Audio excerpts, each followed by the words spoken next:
በስመ አብ ወወልድ ወመንፈስ ቅዱስ አሃዱ አምላክ አሜን። ከዋነኞቹ አለቆች አንዱ ሚካኤል ሊረዳኝ መጣ።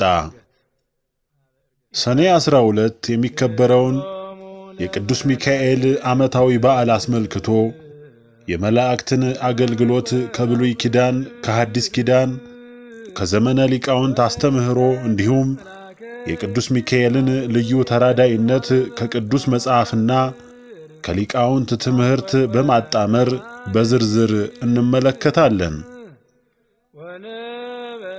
የመላእክት አገልግሎት በብሉይ ኪዳን።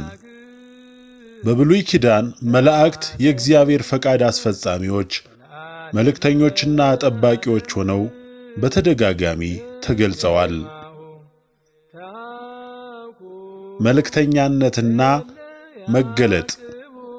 መላእክት የእግዚአብሔርን መልእክት ለማድረስ ወደ ምድር ሲወርዱ እና ለሰዎች ሲገለጡ እናያለን። ለምሳሌ አብርሃምን ልጅ እንደሚወልድ ያበሰሩት ዘፍጥረት ምዕራፍ 18፣ ሎጥን ከሰዶም ከመጥፋት ያዳኑት ዘፍጥረት ምዕራፍ 19፣ እንዲሁም ሙሴን በእሾህ ቁጥቋጦ ውስጥ የእግዚአብሔርን መገለጥ ያሳዩት መላእክት ናቸው። ዘጸአት ምዕራፍ 3 ከቁጥር 2። ጠባቂነትና ረዳትነት። መላእክት የእግዚአብሔርን ሕዝብና ግለሰቦችን የሚጠብቁና የሚረዱ ናቸው። በዘፍጥረት ምዕራፍ 24 ከቁጥር 7 ላይ አብርሃም ልጁን ይስሐቅን ሚስት ለማምጣት በላከው አገልጋዩ ላይ እግዚአብሔር መልአኩን በፊትህ ይልካል በማለት የረዳትነት አገልግሎታቸውን ገልጿል። በነቢዩ ዳንኤል መጽሐፍ ውስጥ ደግሞ ዳንኤል ከአንበሶች ጉድጓድ የተረፈው መልአክ አፉን ስለዘጋ ነው። ዳንኤል ምዕራፍ 6 ከቁጥር 22። የቅጣት አስፈጻሚነት። አንዳንዴም የእግዚአብሔርን ፍርድና ቅጣት ለማስፈጸም መላእክት ተልከዋል። ዘፍጥረት ምዕራፍ 19 ከቁጥር 13፣ ሁለተኛ ሳሙኤል ምዕራፍ 24 ከቁጥር 16። የመላእክት አገልግሎት በሐዲስ ኪዳን። በሐዲስ ኪዳንም የመላእክት አገልግሎት ቀጥሏል። በተለይም ከጌታችን ከመድኃኒታችን ኢየሱስ ክርስቶስ ልደት፣ ሕይወት፣ ሞትና ትንሣኤ ጋር ተያይዞ ትልቅ ሚና ተጫውተዋል። የወንጌል አብሳሪነት። ገብርኤል መልአክ ለዘካርያስ የዮሐንስን መወለድ በሉቃስ ወንጌል ምዕራፍ 1 ከቁጥር 11 እስከ 20፣ ለቅድስት ድንግል ማርያም ደግሞ የኢየሱስ ክርስቶስን ልደት አበሰረ። ሉቃስ ወንጌል ምዕራፍ 1 ከቁጥር 26 እስከ 38። የኢየሱስን ልደት ለእረኞች ያበሰሩትም መላእክት ናቸው። ሉቃስ ወንጌል ምዕራፍ 2 ከቁጥር 9 እስከ 14። አገልጋይነትና ረዳትነት። ኢየሱስ በምድረ በዳ በሰይጣን ከተፈተነ በኋላ መላእክት መጥተው አገልግለውታል። የማቴዎስ ወንጌል ምዕራፍ 4 ከቁጥር 11። በጌቴሴማኒም በጸለየበት ወቅት መልአክ ከሰማይ ተገልጦ አበረታው። ሉቃስ ወንጌል ምዕራፍ 22 ከቁጥር 43። የትንሣኤ ምስክሮች። ክርስቶስ ከሙታን ከተነሳ በኋላ መቃብሩ ባዶ እንደሆነ ለመግደላዊት ማርያምና ለሌሎቹ ሴቶች ያበሰሩት መላእክት ናቸው። የማቴዎስ ወንጌል ምዕራፍ 28 ከቁጥር 2 እስከ 7። በዳግም ምጽአት። ጌታችን ኢየሱስ ክርስቶስ በክብር ሲመጣ ከመላእክቱ ጋር እንደሚመጣ ቅዱስ መጽሐፍ ይናገራል። ማቴዎስ ወንጌል ምዕራፍ 25 ከቁጥር 31። የመላእክት አገልግሎት በዘመነ ሊቃውንት። ከሐዋርያት ዘመን በኋላ የነበሩት የቤተ ክርስቲያን አባቶችና ሊቃውንት ስለ መላእክት አገልግሎት ሰፊ ትምህርት ሰጥተዋል። ጠባቂ መላእክት። ሊቃውንቱ እያንዳንዱ ሰው ጠባቂ መልአክ እንዳለው በስፋት ያስተምራሉ። ለምሳሌ ቅዱስ ባስልዮስ ዘቂሳርያ እያንዳንዱ ምዕመን ጠባቂ መልአክ አለው ሲል ተናግሯል። የእግዚአብሔር ፈቃድ አስፈጻሚዎች። መላእክት የእግዚአብሔርን ትእዛዛት ለመፈጸም ፈጣን እንደሆኑና በፈጣሪና በሰው መካከል ድልድይ ሆነው እንደሚያገለግሉ ተብራርቷል። የጸሎት አቅራቢዎች። በራዕየ ዮሐንስ ምዕራፍ 8 ከቁጥር 3 እስከ 4 ላይ መላእክት የቅዱሳንን ጸሎት ከዕጣን ጋር በእግዚአብሔር ፊት እንደሚያቀርቡ ስለሚነገር ሊቃውንት ይህንን በመጥቀስ መላእክት ለሰዎች ጸሎት ምልጃ እንደሚያደርጉ ያስረዳሉ። የምልጃ ኃይል። ከቅዱሳን ጋር በመሆን መላእክትም በክርስትና ውስጥ የምልጃ ኃይል እንዳላቸው በሊቃውንት ትምህርት ውስጥ ሰፊ ቦታ ተሰጥቶታል። ከዚህ በመቀጠል ሰኔ 12 የሚከበረው የቅዱስ ሚካኤል ዓመታዊ በዓል ታሪክ እንደሚከተለው ይቀርባል። ሰኔ 12 የቅዱስ ሚካኤል ዓመታዊ በዓል የሚከበረው የዚህ ታላቅ መልአክ ተአምራትና ረድኤት የሚታሰቡበት ቀን ነው። በተለይም የሚከተሉት ታሪኮች ጎልተው ይታያሉ። አፎሚያን ማዳኑ። የአፎሚያ ታሪክ የቅዱስ ሚካኤልን ተአምራዊ ረድኤት ከሚያሳዩ ታላላቅ ገድሎች አንዱ ነው። አፎሚያ የምትባል አንዲት ታማኝ ሴት ነበረች። የቅዱስ ሚካኤልን በዓል በየወሩ ትዘክር ነበረ። ይሁን እንጂ ሰይጣን በልዩ ልዩ መንገድ ይፈትናት ነበረ። ከዕለታት በአንድ ቀንም ሰይጣን ቅዱስ ሚካኤል መስሎ መጣባት።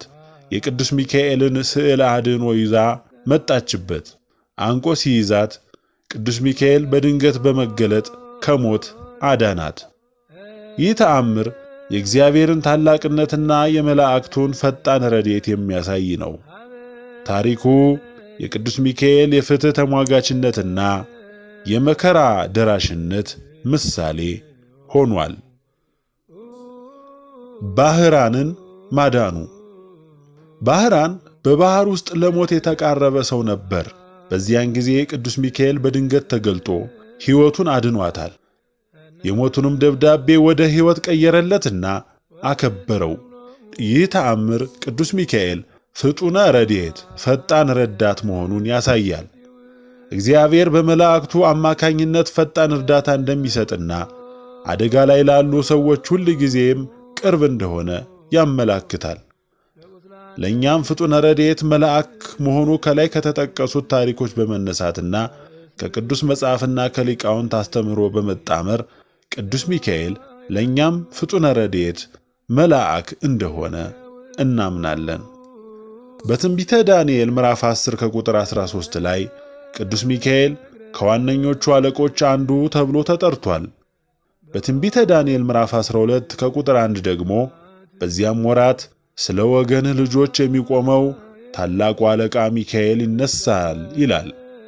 ይህ ጥቅስ ቅዱስ ሚካኤል ለእስራኤላውያን ወይም ደግሞ በአዲስ ኪዳን ደግሞ ለመንፈሳዊቷ እስራኤል ወይም ቤተ ክርስቲያን ጠባቂና ተሟጋች መሆኑን ያመላክታል። በይሁዳ መልእክት ምዕራፍ 1 ከቁጥር 9 ላይ ደግሞ ቅዱስ ሚካኤል ከዲያብሎስ ጋር የሙሴን ሥጋ በተመለከተ እንደተከራከረ ይገልጻል።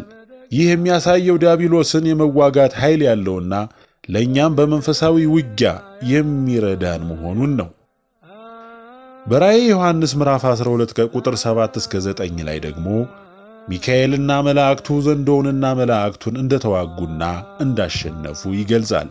ይህ የእርሱን ኃይልና የክፉ ኃይሎችን የማሸነፍ ችሎታውን ያሳያል።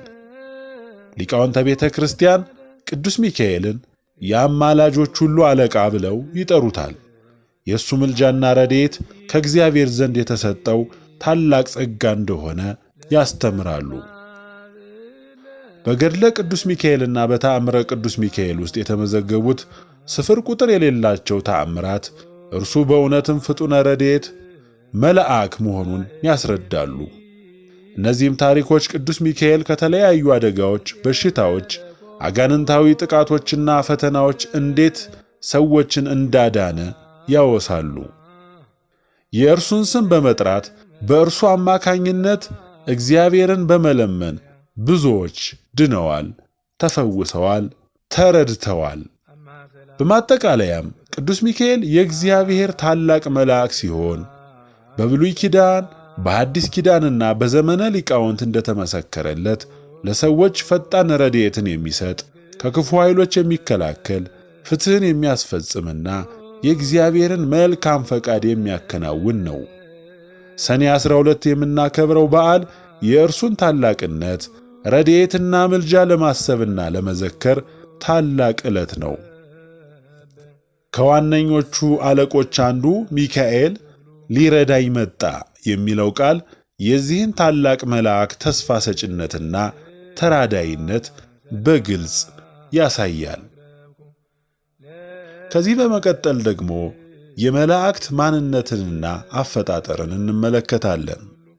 መላእክት በእግዚአብሔር የተፈጠሩ መንፈሳዊ ፍጡራን ናቸው።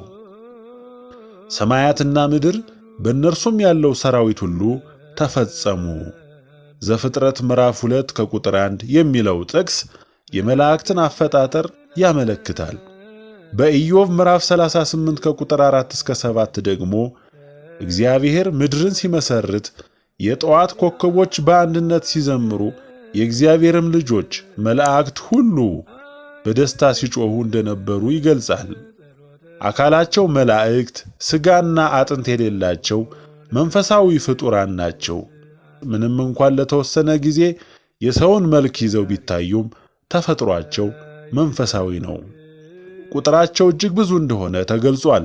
መዝሙር 67 ከቁጥር 17 የእግዚአብሔር ሰረገሎች እልፍ አላፋት ናቸው፣ ጌታ በእነርሱ ውስጥ በሲና በቅድስና አለ ይላል።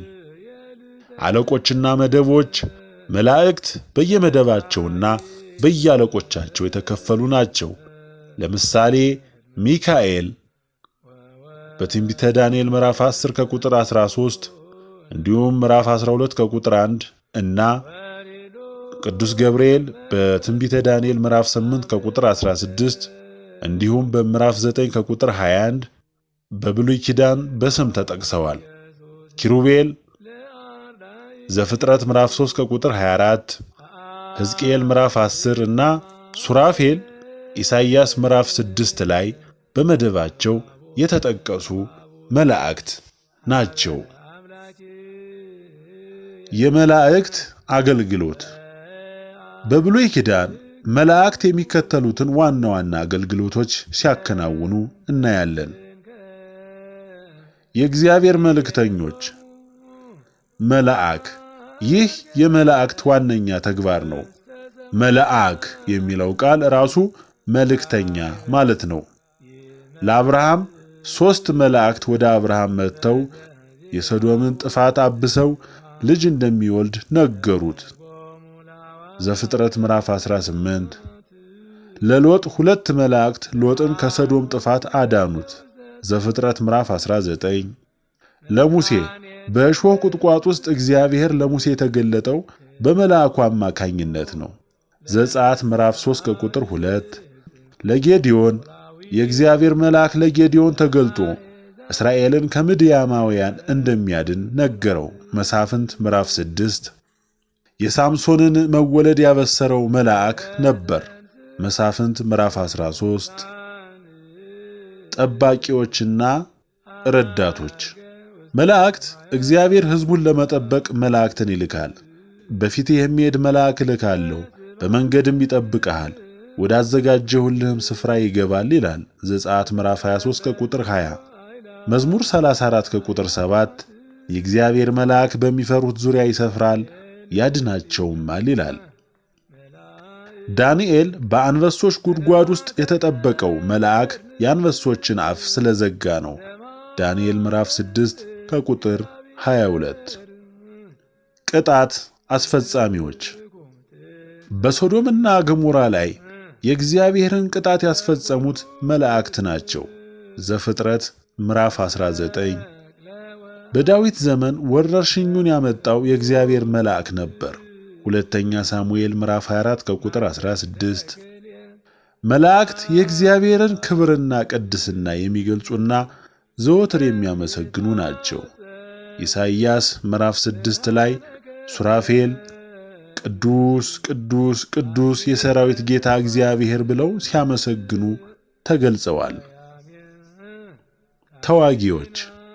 ቅዱስ ሚካኤል የሕዝብህን ልጆች የሚጠብቅ ታላቅ አለቃ ተብሎ ሲጠቀስ በትንቢተ ዳንኤል ምዕራፍ 12 ከቁጥር 1 ላይ መንፈሳዊ ውጊያዎች ውስጥ እንደሚሳተፍም ያመላክታል። የመላእክት መገለጥ።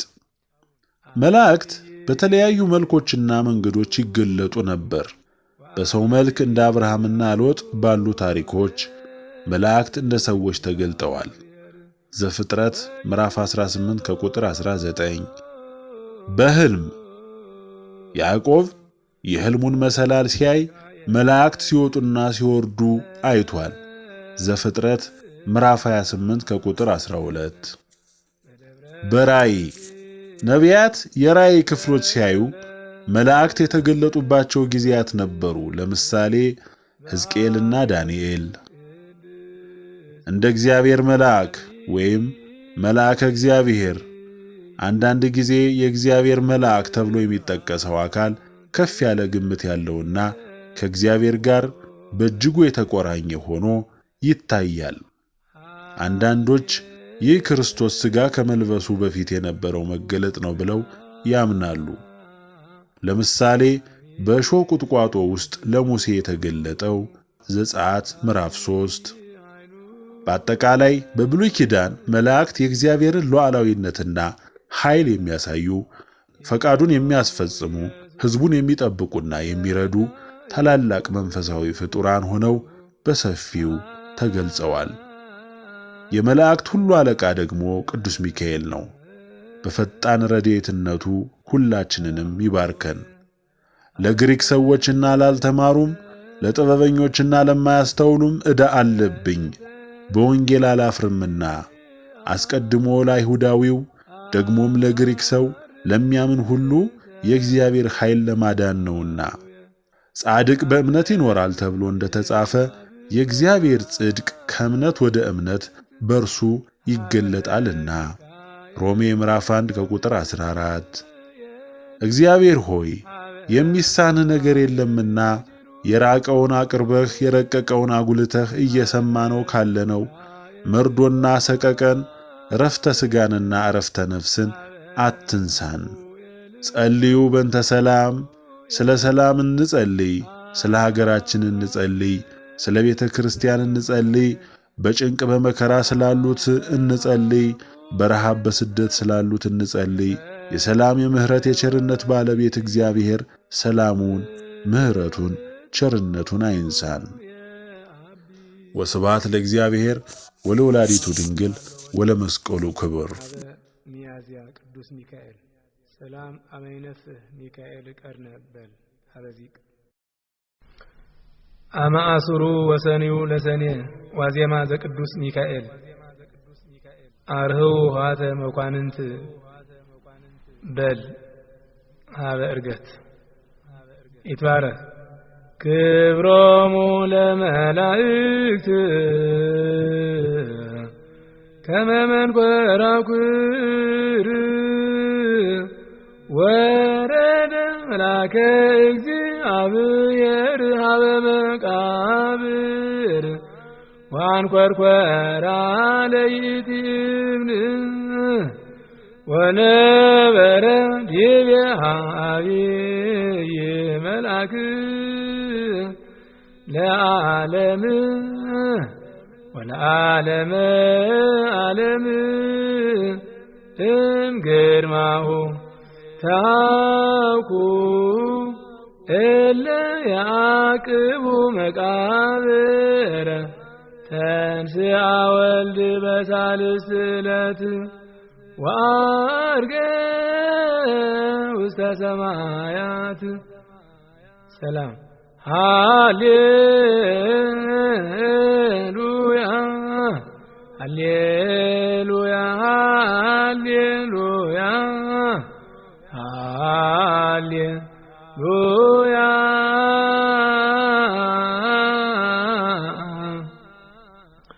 ምሉአ ሞገስ ፍጹመ ጸጋ ወጽድቅ ኢየሱስ ክርስቶስ ወልደ እግዚአብሔር ዘሐመ ወሞተ እንተ ፍቅረ ሰብእ ወተንሥአ በሳልስ ዕለት ወዐርገ በስብሐት ውስተ ሰማያት ወተቀበልዎ መላእክት ወኵሎሙ ሊቃነ መላእክት ሚካኤል ወገብርኤል ሱራፌል ወኪሩቤል ይሴብሕዎ እንዘ ይብሉ ስብሐት ለእግዚአብሔር በሰማያት ወሰላም በምድር ለዘሰምሮ ለሰብእ